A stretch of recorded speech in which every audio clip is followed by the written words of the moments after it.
क्या आपको पता है अमेरिका में इतने बड़े बड़े पेड़ों को कैसे काटा जाता है? नमस्कार दोस्तों, स्वागत है आपका अपने यूट्यूब चैनल। चलिए दोस्तों, आज का वीडियो शुरू करते हैं।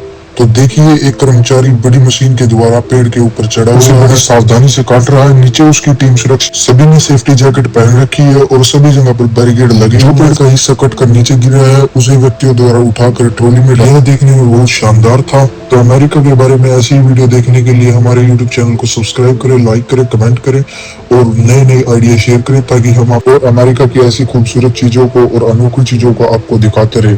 धन्यवाद दोस्तों।